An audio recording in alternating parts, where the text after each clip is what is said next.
This is about 12 years ago. I was talking to someone in United States who is some kind of an expert on the internet affairs. So I've never gone browsing or anything, I'm just busy with what I'm doing. So I just asked, what are people looking for? For hours on end, they're on this net. So he very casually says, Sadhguru, about 70% is pornography. I said, what? He says, yes. I didn't want to believe him. I said, this is not possible. It can't be 70%. Maybe some people are looking up something. But then I check with a few other people. Everybody says 70% of data is pornography. And they tell me, every year some 1.2 million children below 15 years of age are being sold on internet. What's wrong with us? I'm saying, when such a tremendous tool of technology comes to us, we want to sell our children? Is this how we use it? We want to change this. That's why I'm loud in the last 10 years, out on the internet. Do you think, though, that technology is a good thing or a bad thing? Technology is neither. The beautiful thing about technology is, if you learn to use it, it works for you. But who you are will decide how you use it, isn't it? But how do you So what we need to fix right now in the world is, who are we? This is what we need to fix. We've all become many things which we are not. Essentially, we are born as life on this planet. Rest of the things are taught to us, isn't it? Stop teaching all this stuff which makes us something other than human beings. I mean, you can say this as Sadhguru, but how do you deal with a 15-year-old who spends 6-7 hours of their day on a phone, which then impacts their mental health, their state of mind? See, being on the phone need not necessarily impact the mental health. But what is on the phone? That's a question, isn't it? Right now, at least in India, whatever they may be looking for pornography, but Sadhguru pops up.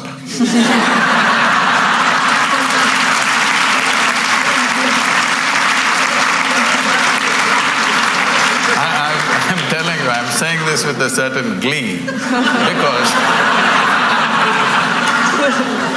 you know, I'm just walking in Bangalore city. Some 12, 13-year-old boys, from a bunch of them, they say, hey, Sadhguru, Sadhguru, and they come running. I said, hey, you idiots, how do you know who I am? They said, no, we watch your videos, Sadhguru. I said, what? Your mothers must be forcing you to watch my videos? They said, no, in our class, all of us are watching your videos. I really inquired, and I find in every school that I go to, at least 20 to 30% of the children are watching our videos. I'm telling you, when I was 15, nobody could ever get me to watch a goddamn spiritual video. All right? No way. But today, children are watching. So, this is a new and a fantastic development. So, phone is not the problem. What is the content you're putting on it? And who is putting on it? Children are putting? No, adults are putting. Everything has become commerce. So children are playing video games, whatever, some in India, some PUBG, what is it? Because I came to know about it because the Prime Minister mentioned this something. See, it seems whatever, 2-3 hours a day, you're practicing how to kill this one, this one, this one and this one, okay? I'm shooting. When I am 12, 13, it may be okay. When I become 18, don't I want to get a little real? Am I happy just shooting them on my phone? I would like to really shoot them, please understand this. You think I will be satisfied just shooting people? When I think it's the right thing to do, whoever appears, I shoot them on the phone. You think my instinct of wanting to shoot people that I see will be satisfied just on the phone? You are living somewhere. It's not reality. So when we are putting our children through this, and we think they are violent, they are wrong, no, this is the kind of content you're giving them. Can't we change the content to whatever extent we can? I mean, but there are a lot of studies that have been done that the internet is causing a lot of angst for young people. See, these studies goes on about everything. What is not causing angst, tell me? Everything is. And these studies keep changing all the time. Yes, there is some kind of impact of a screen time because of the type of light it emits. People lose their ability, because they're going on this late night, they cannot sleep properly. Because they cannot sleep properly, next day morning there are many troubles. All these things are rolling up. Today in United States, they have technology de-addiction centers where like AA or something, they have technology de-addiction centers where people go there, and it's a big thing that you can live without a phone. It's a huge achievement that you kept your phone away for whatever number of days. So, technology is not the problem. Compulsiveness is the problem, isn't it? If you're compulsive, even the food that you eat, if you eat compulsively, won't you get sick? So for compulsiveness, there's only one cure, consciousness. There is simply no other cure. You can make adjustments. Can I say a joke? Is it okay? Please, of course. On a certain day, an office colleague, a young woman, asked Shankaran Pillai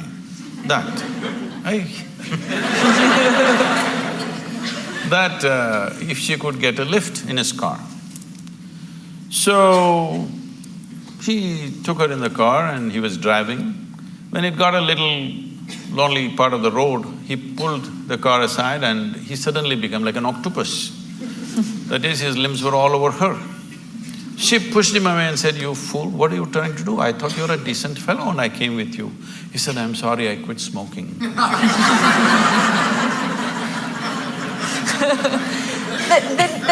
Then tell us, how do we get to a point of consciousness then? How do we not take our impulse from smoking to something else?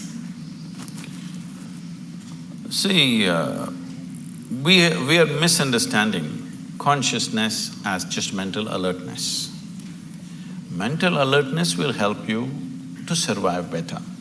Consciousness is not about that. See, you know that you exist right now only because you're conscious, isn't it?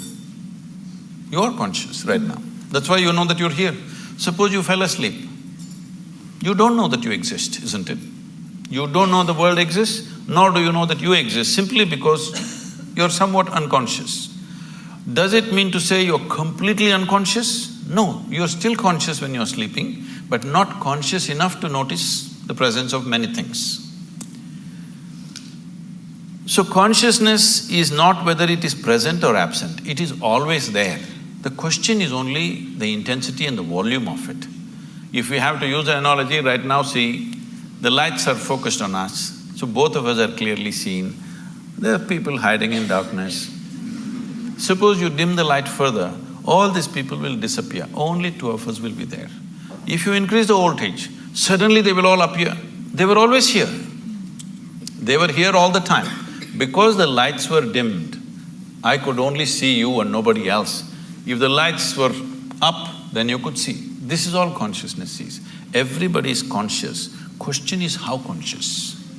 So to increase or to raise consciousness, what have we done in the societies? Our entire education system is just about survival, one being better than the other. How can you be conscious when you're competitive? When all you want to do is be better than somebody. Your only joy is other people's failures. How will you be conscious? When you're enjoying other people's sufferings, other people's failures. This is what being number one means. I'm the number one means what? You're number 10. That's my joy. So I think this is sickness. From kindergarten, you're spreading the sickness into children and you expect them to be fantastic. It won't work like that.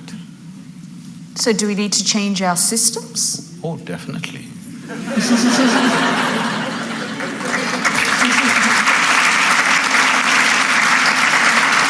See, right now, it is anyway going to change in the next 5 to 10 years, not because people are going to become conscious, simply because of artificial intelligence. For a long time, I always wondered, even when I went to the school, an idiotic person who's read a book a few years ahead of me suddenly is acting like they're something superior. Just you read a book few years ahead of me, and how come you're so superior? I don't understand this. If you're a scholar, you read a few books. If you're a religious person, you read just one book and somehow you're superior.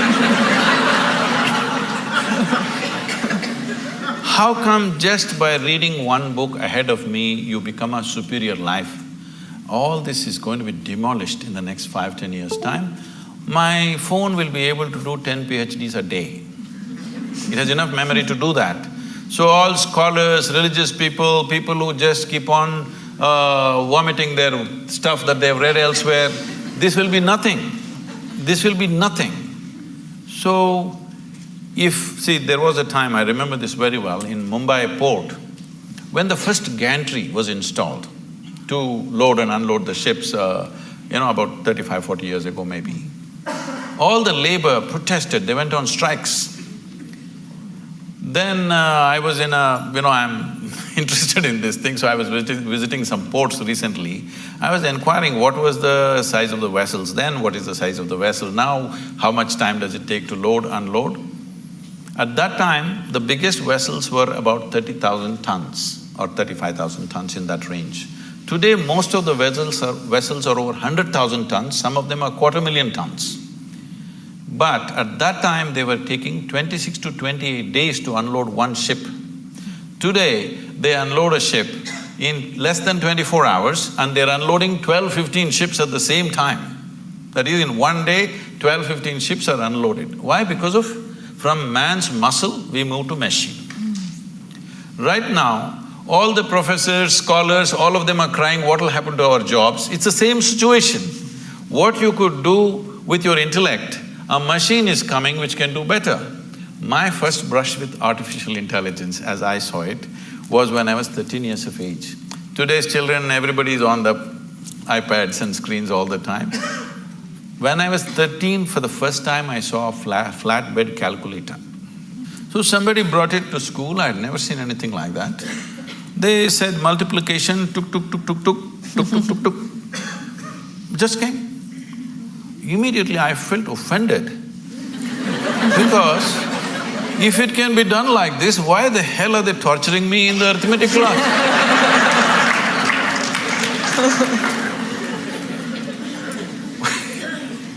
So then I imagined if there was a calculator for physics, chemistry, biology, everything, how wonderful. It took 50 years. Now it's coming. All the best for the children of the future, because they don't have to go through this torture of simply trying to retain something in your memory and believe that your memory is intelligence. Your memory is not intelligence. Your memory is a certain capability, all right? But intelligence is a different dimension of life. Consciousness means pure intelligence, unsullied by memory. Now if I look at you, oh, I know Yalda, oh, she's good, she's bad, she's my friend, she's my enemy, this, that, so much nonsense in my head. What happens now is, I don't see you the way you are right now. Yes? If my intelligence is sullied by my memory, I cannot see you and experience you the way you are right now.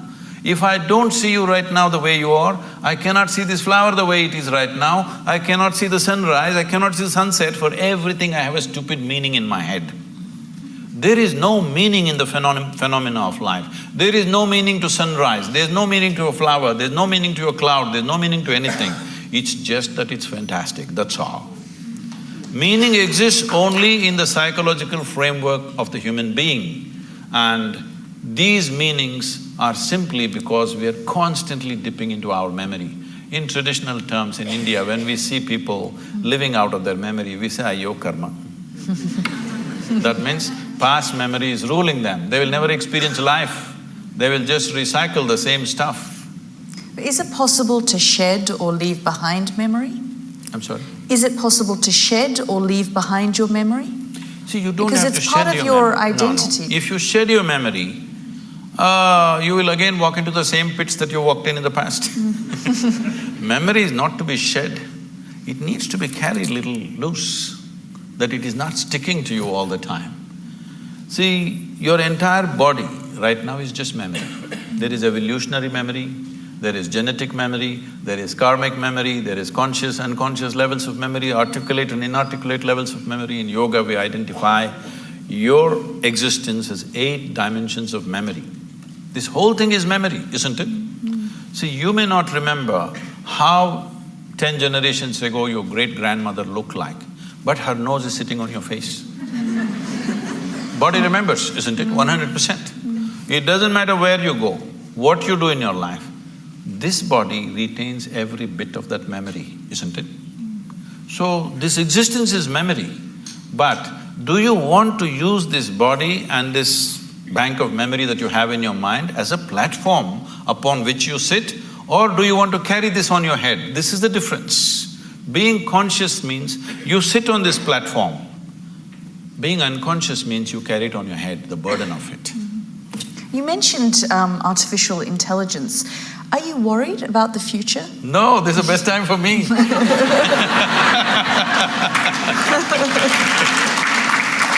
See, if, let us say, right now, you have read 10,000 things and you remember all that. I have not read anything.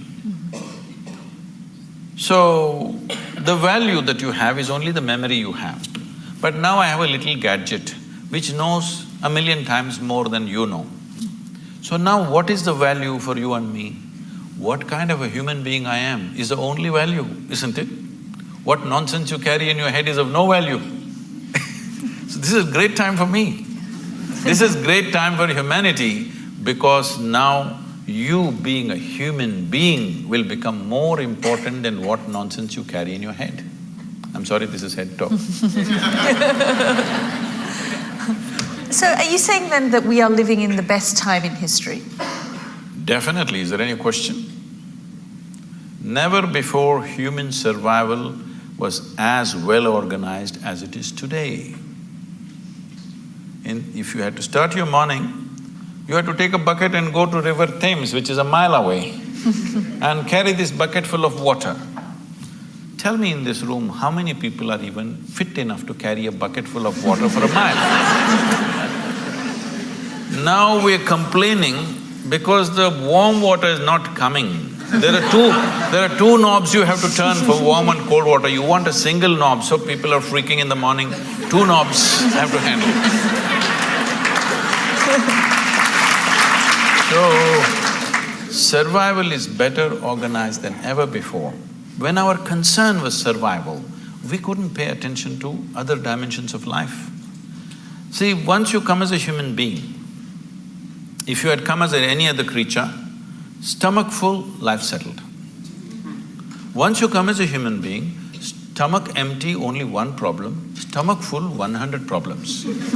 Why this is so is, our life is not fulfilled with survival. When our survival is in question, we are just like any other creature. Only when survival is fulfilled, the dimensions of being human kicks in into our experience.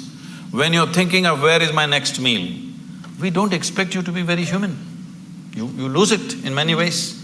Now survival is settled for a large part of humanity. Unfortunately, there's still populations for whom it's still a struggle. But I would say at least for 60% of the population on the planet, for the first time, survival is better organized than ever before. The world is safer than ever before, though people are constantly complaining. Well, you're talking about Sri Lanka, yes, it's an unfortunate incident. But 1,000 years ago, if 1,000 people died just 100 miles away, you would be sitting here thinking world is super peaceful. Yes or no? Today it's because of BBC that somebody dies somewhere, the blood flows into your sitting room. It's a good thing, at least your humanity is being evoked, otherwise it'll sleep. So I'm saying, in terms of violence, we are more peaceful than ever before.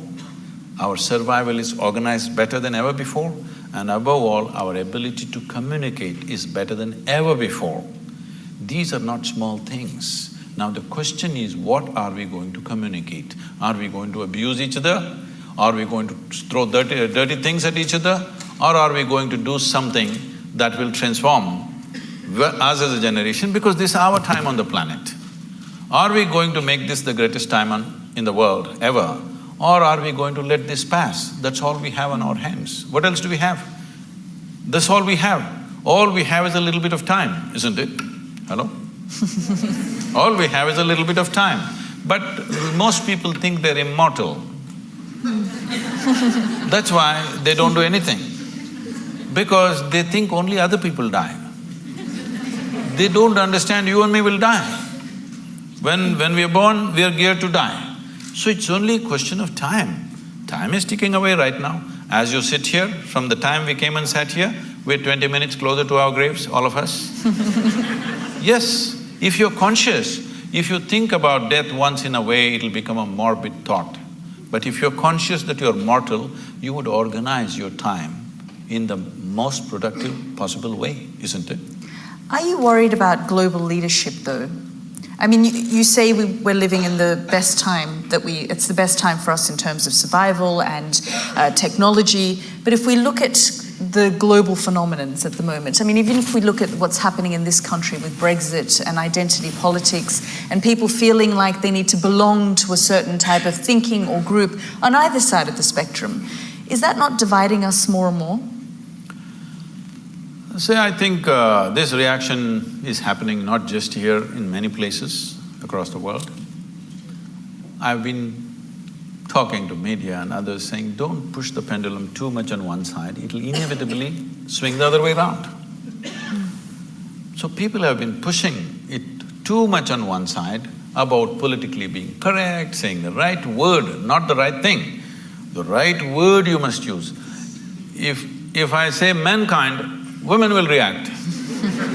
I'm saying, is everybody so screwed up in their head, all the time they're discriminatory? I don't think so. Some people are, of course. But today it's become like this. You know, it was very natural for me, if you see a child, you want to pick up the child, you want to do something, you want to talk to them, you want to hug them, whatever, because it's like a fresh flower. But today, you don't know whether to touch the child or not. Because people are making such a big deal about it. I am not saying there are no issues, there are serious issues, this which needs to be addressed.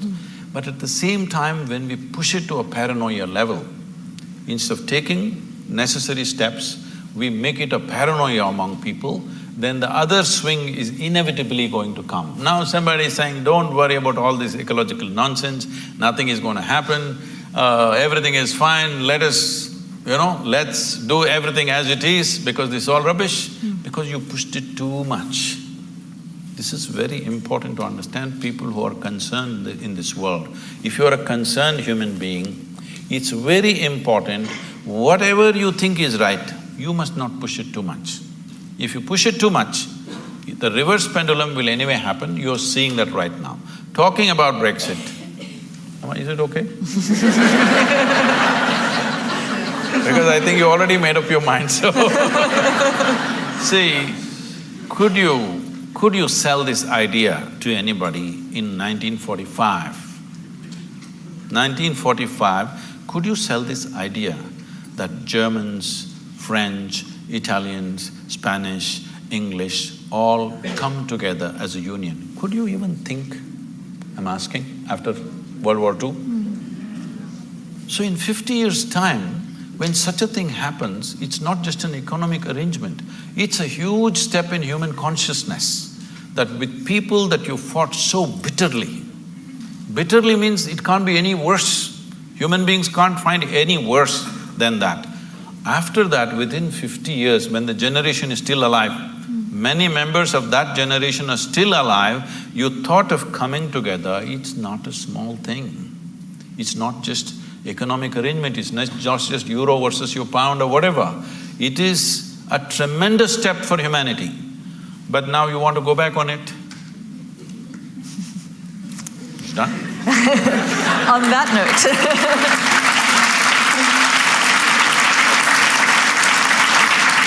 On that note, I just want to open up to the audience and give you a chance to ask some questions from Sadhguru. Just stand up, introduce yourself, and we'll start here on the front row.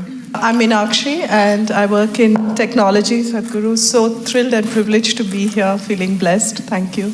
My question is that in Kali Yuga, is it possible to take the Advaitic meditative route to try and get in touch with your consciousness without a guru and the guru mantra?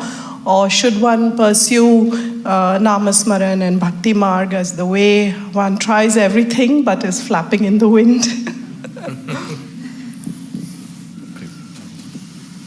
See, you're a technology person, and I'm asking all of you. Well, each one of you may have your own religious beliefs or whatever, but please look at it sincerely. Your belief is only to a point of convenience, isn't it so? Are you willing to believe to such an extent? You have children? Children? Yes. So, are you willing to leave the future of your children in God's hands and leave it, just do Nam Smaran and leave them on the street? Because, street is also in God's hands, right? Are you capable? No. Are you willing to leave your home, doors open, your wealth, everything open, because God is there anyway? No, you do everything that matters to you. You're keeping God as insurance. All right? So, when you're in this state of mind, don't talk about devotion, it won't work. Devotion is a fantastic thing. Devotion is another dimension of intelligence. But with the kind of education that you've gone through, and your intelligence has become very skewed just by exercising one aspect, that is the intellect. Right now, our education systems are exercising only one dimension of your intelligence, that is just the intellect. If I ask you a simple question, would you want your intellect to be sharp or blunt, all of you? Make a choice, I'm going to bless you. So you want it sharp. So essentially, it's a cutting instrument. So let us say you have one knife in your hand and you want to do all the activity of your life with the knife. Well, you can cut things well with a knife. But if you want to stitch your clothes, you use a knife. You will inevitably be in tatters, isn't it? That's all that's happening today. Because you're exercising just one dimension of your intelligence, which is the intellect, which is a discriminatory, sharp instrument which slices open, dissects things. Now, I want to know something physical, I want to dissect it. Now I want to know you, shall we dissect you? Is that the way to know you, I'm asking? If I dissect you, will I know anything about you? Is it possible, I'm asking? By embracing you, by including you, I may know something. By dissecting you, what will I know? What will work for a physical substance, you're trying to apply to your own life. It's not going to work like this. See, the more educated people are becoming, the more disturbed they're becoming. Education should have settled them, isn't it? Education should have enhanced life. But tell me, who is causing maximum damage on this planet? Educated people or uneducated people? Hello? Educated people, isn't it? Educated people should have been the solution. Educated people are the problem. Simply because we are using a knife for everything. If you want this thing, there was a time when I was crisscrossing India on my motorcycle. So one whole night I've been riding. I'm somewhere between Madhya Pradesh and Uttar Pradesh, I don't know which state, somewhere around there in the border. So early morning around 6:30, I end up at a tea shop. Full night I've been riding. Then, people who ride motorcycles, they will know one problem is always that every 500 kilometers those days, the chain will become slack. So you have to take off a link and put it back, tighten the chain. This is a very easy job, but it's messy because of the grease and stuff, your hands will become messy. So I'm just about preparing for breakfast, I'm not willing to mess. Then I see on the opposite side a shack which says Mubarak Mechanical Works. Then I see a young boy there and I say, hey, can you tighten my chain? He said, yes, full enthusiasm. Then he goes inside and brings his tools. What he brings? He brings a chisel and a hammer. Then I say, what, you going to do with that? He said, yeah, I can do it. I said, wait. Then I walk into his garage and look, only what he has is chisel and hammer. He can fix it, but after that, that's the end of it. So right now, this is what you're trying to do. you're trying to fix everything with the sharpness of your intellect, you will become a mess. The more you do it, more mess you will become. You only satisfaction you have is, you know words and things that other people do not know, but you are a total mess. Yes, because the other dimensions of intelligence have not been opened up in the society, largely. Not everybody, but largely. The systems, there are no systems to open up other dimensions of intelligence. So when we say devotion, we're talking about a completely different dimension of intelligence. Devotion is not about belief. Devotion is not about going to a temple, church or mosque. Tell me, is there anybody in this world, either in sport, art, music, business, spirituality, whatever, has anybody done anything significant without being absolutely devoted to what they're doing? Has it happened? So devotion is another dimension of intelligence. If you exercise that, life will be very beautiful. But it does not mean that you can simply believe that it's devotion has become deception because it's a deal. Right now the deal is like this, dear God, I will give you 10 pounds, will you give me million? I'm saying, when there's not a single idiot on the streets of London who is willing to make such a deal, how come the source of creation is willing to make such a deal with you? So what do you think of organized religion then? I generally don't think about it.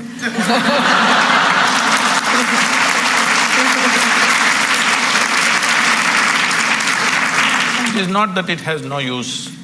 See, if there was no religion, a lot more people would have lost their mental balance. It is a very inexpensive way of psychiatry. No, I'm saying, see, I want you to understand, the line between sanity and insanity is so thin. Don't think there are insane people and sane people. Every one of you are crossing the line here and there. Some people are not able to come back, that's all the difference is. Yes or no? Well, aren't you saying with somebody, I'm mad at you? So you are not mad at anybody, you're just mad, that's all. You are able to go mad for some time and come back, so you think you're normal. Somebody went there and could not come back, it became a terrible problem, all right? So, do not assume sanity is some kind of sanity is some kind of an established status for you. No, today you may be perfect, tomorrow morning you may be gone. Do you understand? It's very much possible. Like today you're healthy, tomorrow morning you may be talking about terminal illness, it's possible for any of us. So the same thing is possible with mental illnesses also.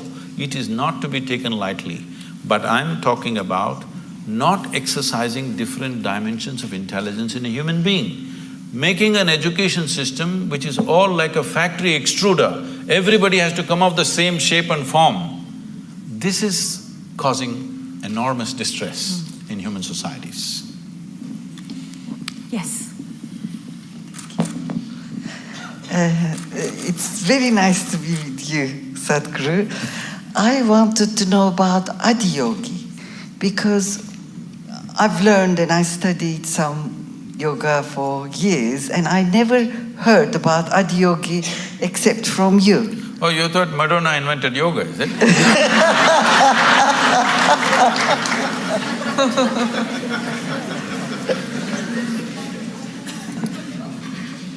The word Adiyogi means the first yogi. We don't know the exact time, but it's somewhere over 15,000 years ago. That much we know because of certain relics we have found and certain things that have been said, certain astronomical phases that they've talked about. Based on this, we estimate it's over 15,000 years ago, we don't know the exact time. So the significance of Adiyogi is this: for the first time for the human beings, he said, if you are willing to strive, you can cross all the limitations that nature has set up for you. Only thing is if you're willing to strive.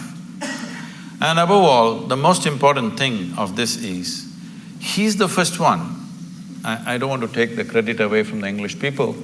Charles Darwin spoke about evolution about 150 years ago. You had a 200th birth anniversary recently. So, Adiyogi spoke of evolutionary process over 15,000 years ago. He spoke in a different language. When they asked how life happened, what is its beginning, what is its end, when his disciples asked him, he said, the first form of life was fish. Second form of life, he said, is a turtle, of amphibious life. That means life is moving out of water, finding its way on the land. You Indian people know about the 9 avatars. The next one is an animal, usually it's called a wild boar because wild boar is supposed to be the most physical creature among the mammals. So he says, it's a wild boar. Next one is half man, half animal. Next one is a dwarfed man. Next one is a full-fledged man but emotionally volatile man. Next one is a peaceful man. Next one is a loving man. Next one is a meditative man. The next one, which is yet to come, is supposed to be a mystical man. That could be you. Because if you pull out a small thing in your hand and start speaking to somebody in India or America, you're quite mystical. If you only… Yes. I'm saying, if only you had a phone 100 years ago, you could claim you're God and people would have believed it. Yes or no? So, he's not talking about individual people, he's talking about different stages of evolution. If you look at what Adiyogi spoke, in many ways it runs absolutely parallel to what Charles Darwin spoke 150 years ago. So he spoke about evolution and he said, till now evolution happened without your consent. Now you have the privilege to decide how far you want to evolve. He said, this is the most significant aspect of being human is this, that you decide your evolution. When you were a monkey, it's not my statement, it's Charles Darwin. When you were a monkey, you did not decide, I want to become a human being. Nature just pushed you on for whatever reasons. But now that you're a human being, now you can decide what kind of a human being you want to be. This moment you can be like a brute, next moment you can be godlike. Both are possible for you right here. So he said the most significant dimension of being human is you determine your evolution. This is the only creature on the planet who has that freedom to do that. He said this is the most important thing, and he gave 112 methods through which a human being can evolve to their ultimate nature. So that's why Adiyogi. Namaskaram, Sadhguru. I would like to know about science of consecration, and if I'm worthy of knowing it, how do I go about it? Oh. Well, we must congratulate Yalda, because in the next 3 weeks she will be a mother. Thank you.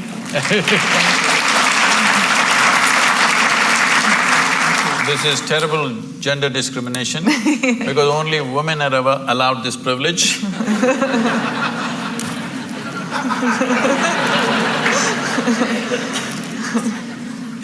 So, she was talking to me about how she's conscious when there is a situation in any place, given place, without any logic to it, conscious of certain energies and how different people and different forms and different spaces impact you.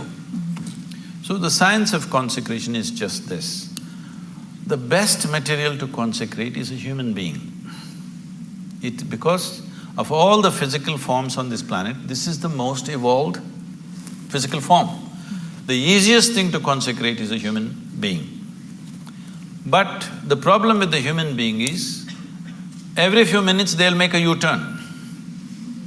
You can consecrate them right now, by tomorrow morning we don't know. So first of all, to get them committed to stay with whatever is given to them is a big issue, especially in today's world. Because of that, we consecrate other forms. We always want to choose a form or a substance, first of all, which is of the highest density possible, because physical form, its strength and its integrity depends upon its density. So we normally solidify mercury to do this. This is called as Rasavaidya, which means it is the technology of solidifying mercury. People think it's a miracle. No, it's not a miracle. We use mercury as a process of consecration. The idea is it will change the very energy in which you are. Well, today our modern science is still busy studying physical things. Everything physical about you has been gathered from outside, isn't it so? Hello? What you call as my body is just a piece of this planet. You slowly gather it by the food that you eat. So if everything physical about you is just something else, not you, what you gathered cannot be you. What is you? Definitely there is a dimension beyond physicality. If you ignore that, there's simply no life.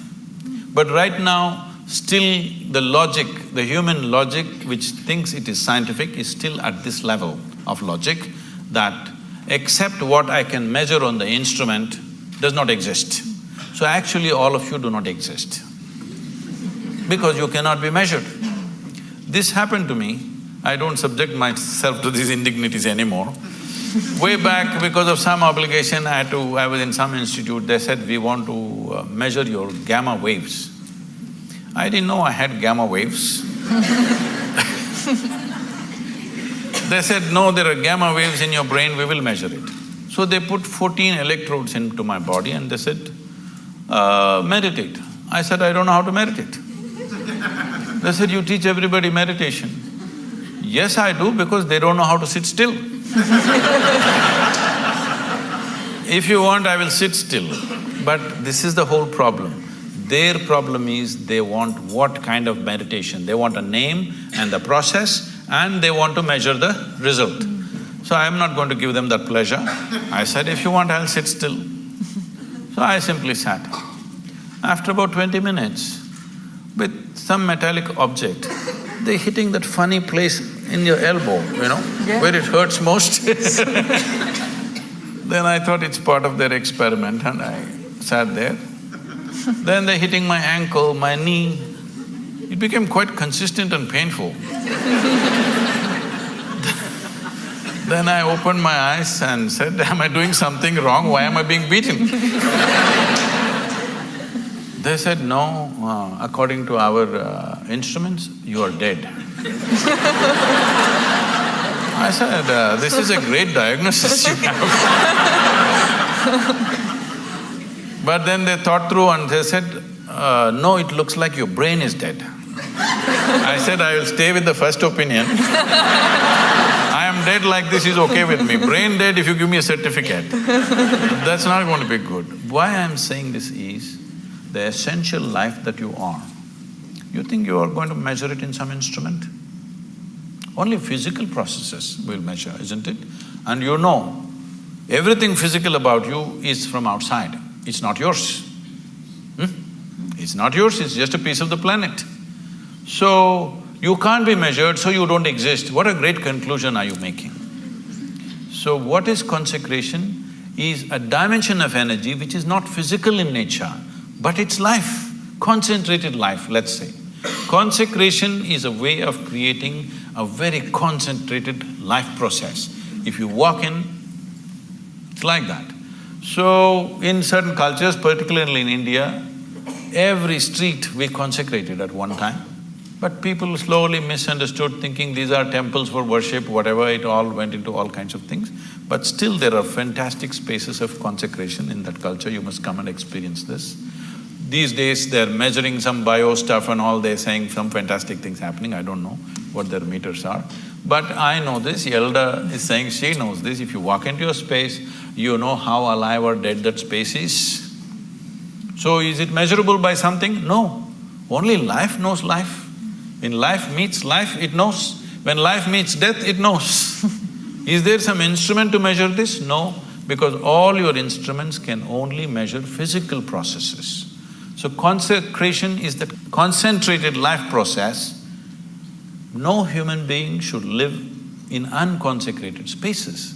If you care for humanity, especially children, Especially children below 14 years of age. Believe me, if you make sure they spend a certain amount of time in consecrated spaces, you will not have any of this nonsense about adolescence problems. See, right now, toddler… if you're an infant, diaper problems, toddler means he's running away problems, adolescent means some other problem, middle age means crisis, old age means horrible.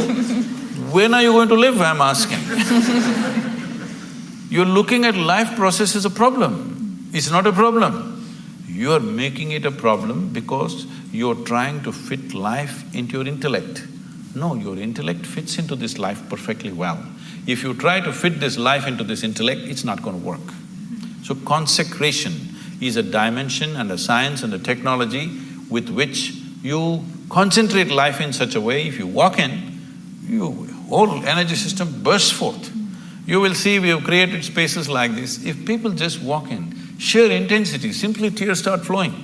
They don't know why. Simply the intensity of the place, simply tears start coming. You must, every day, your cheeks should be washed with tears of love, joy and ecstasy. If this doesn't happen, you're not living yet.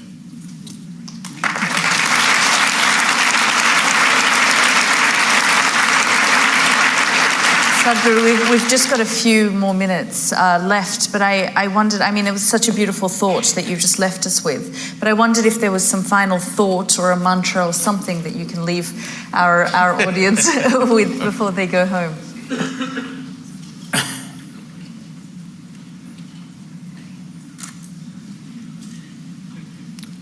See, this is what I would like to change. To learn ABC, just 26 alphabets in English language. If you come to Tamil language, 212 alphabets, at least it's complicated. Only 26 alphabets. Tell me, how many years did you spend just learning the alphabet and learning to use it? Your basic education till high school, this is all you're doing, learning to use the language and using the language so that you can understand whatever comes your way, this all. At least 12 years. 12 years you spent, one solar cycle that's called in yoga. One solar cycle you spent just to learn a language, to communicate with people. But to transform your life, you want a 2-minute mantra.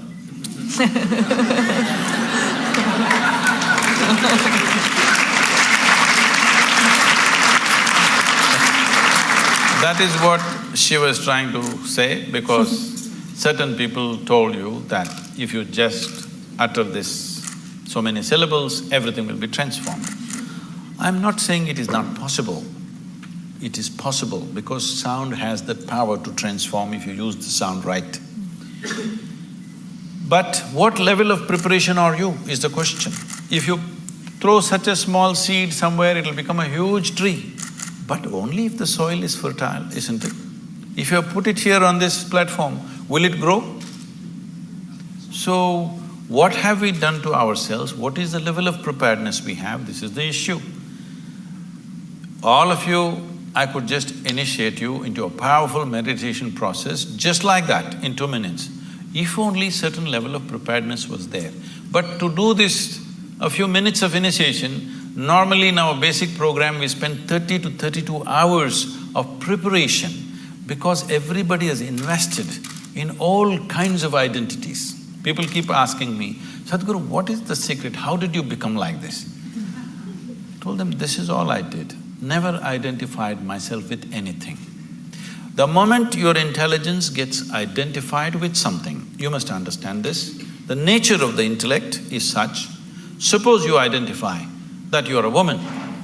Now your intellect keeps on doing rounds around that, protecting this gender all the time. Now you say, I'm English. Now it will go only around that, protecting that. Now you say, I'm a particular religion. Now it'll go only around that. Whatever is your identity, your intellect will serve only that. The moment you identify yourself with something, you have subjugated your intelligence to just self-defense and protection and survival. The intellect could have been a penetrating force to reveal life to you. Instead, you're using it to fight life, other life, because it's a defense mechanism. The moment I have an identity, I have to defend it, isn't it? Just to be here, without any sense of who the hell I am. You actually don't know who the hell you are. Hello? Assumed stuff, isn't it? Only because you dip into your memory. So if suppose Mr. Alzheimer visits you, suddenly you don't know who the hell you are. Even now you don't know. This is an assumption based on the accumulated memory. So if you just learn this one thing before you go to bed tonight, everything that you are not, keep it aside and go to bed, okay? Say right now this clothing, is this you? No. So you understand this, not me. It's not that physically you have to keep it aside. I'm saying, you know this is not me. Is this me? This is not me. Is this body me? This is accumulated, this can't be me, isn't it? It is said, if you live here for about 75 years, you approximately eat, depending upon your diet of course, you approximately eat between 12 to 1400 tons of food. Are you carrying it right now? Hello? Those of you who are middle-aged, are you carrying at least 600 tons? Where is it? What you thought was my body is coming and going all the time, isn't it? It's not even the same body. It's coming and going all the time. So this is not me, if you keep it aside. All the impressions that you have gathered, you also gathered from outside. Keep that aside. Everything that's not you, just keep it aside and go to bed and see if you can just be little conscious till that last moment till you fall asleep. Most people don't know when they fall asleep. Most people. When I say most, I'm being generous with percentages, 99. If you make a little effort, just a little effort, a few days, if you make an effort to stay conscious till you fall asleep, you will see you will wake up like a newborn baby every day. And it's important. Why I'm saying a newborn baby, where Yalda will have this experience in a wonderful way, you will see the baby. What do you think he's trying to do? He's drinking life. You become why? Because you're just living in the capsule of your memory. You think you already got it. If you got it, you must be dead, isn't it? So people are practicing death in installments. See, if you're really super alive, it's fantastic. If you're dead, it's good. But if I want to torture you, what will I do? I will not kill you. I will make you half alive. That's torture, isn't it? This is what is self-inflicted for most human beings right now. They're keeping themselves half alive and they're wondering why life is such a torture. I just asked a simple question about a year and a half ago when I was in London. I was speaking to a very prominent group of people. I asked, how many people in London city can sit in the evening peacefully even without a glass of wine? They clearly said less than 1%. So to be healthful, you need a chemical. Today 70% of the people are on prescription medication of some sort. To be peaceful, you need chemicals. To be joyful, you need chemicals. To be ecstatic, of course you have ecstasy. I'm saying for everything if you need chemicals from outside, this is not a moral issue for me. The concern is this, if 90% of the population is doing chemicals to be healthful, joyful, peaceful, everything, the next generation that you produce will be less than you. This is a crime against humanity. Next generation should be at least one step ahead of us. But if you produce a generation which is behind you, you're seeing this, you're beginning to see this everywhere. If you produce a generation which is less than you have committed a serious crime against humanity. This will happen in a big way if we don't go off chemicals, both prescribed and otherwise.